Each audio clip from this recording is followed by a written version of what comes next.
just you as a referee, but all the referees and people that you've worked with. Can I, before I ask you to answer, talk about so internal, external, so things that you create, things that happen in the environment. That's probably all we need now, actually. Some internal, External features which could cause problems is try and turn it into a sentence if we can. Distractions, sources of distraction. Okay, sources of distraction are a big talking point now about the behaviour of spectators, especially in the junior competitions. There's a lot of parents, and there's a big issue now in the UK with the unbelievable bad behaviour of parents against referees, and that is obviously something which is a little bit disconcerting for referees when you don't have any control over spectators.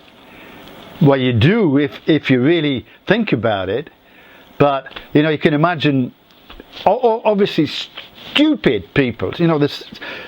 I've read lots of reports, and the comments and behaviour is just an absolute disgrace, and it's a problem that the federations have to deal with. That's one issue. What can cause distractions internally? A bad call. Everybody makes mistakes, and again, spectators are not very forgiving. I wouldn't say that all spectators are very knowledgeable about the game. They've got black and white eyes, especially if the team's in black and white or red and white, whatever it is. But referees can make their own problems.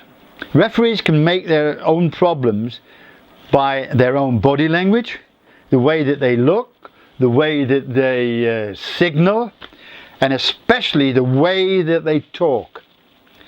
Because if you say something disrespectful to a player that you wouldn't accept from a player, then that's going to create a reaction with the players, the coaches, and inevitably, if there were spectators, from the spectators themselves. A couple of things that can distract, which I know from this personal experience, is the lights go out. There's an electrical failure, sort of running, because most games are in the evening, and the lights go out, so you're standing in darkness saying, what the hell are we going to do here? So that's one thing. And another thing connected with electrical problems is, in a normal game, the clocks go off, the scoreboard, or the 24 seconds, electrical malfunction. You've got to keep your concentration. And I always remember Colin Gerrard. We were on a TV game at Warrington, and all the boards and everything went out. It took about 5 to 10 minutes. It was a long delay. And I can always remember Colin coming to the table and say, bleep bleep, where the hell are we going to start the game? I can't remember where we stopped.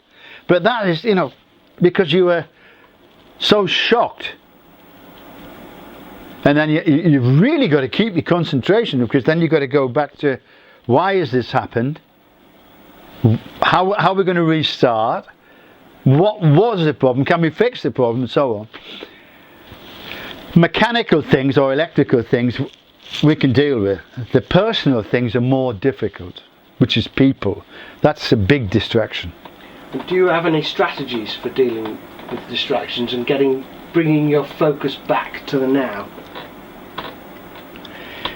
If I ever feel that I've made a mistake, I talk to myself.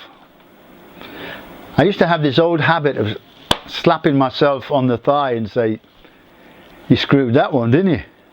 And this is me talking to myself. And I talk a lot to young referees and all referees about the importance of self-talk. Because it's very good to have this own alarm signal, or this wake-up call, if you want to call it. And yes, self-talk is a very, very underrated tool with referees. Self-talk is very, very important. It helps to keep you focused. It helps you keep the momentum.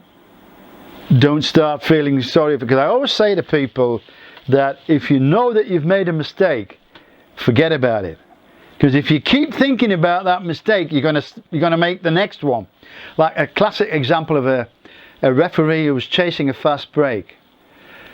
Guy goes up to shoot, because you're cutting the corner of the court, you get blocked out, and you hear the slap, you hear the shout, and you think, ah, shit, I've missed that.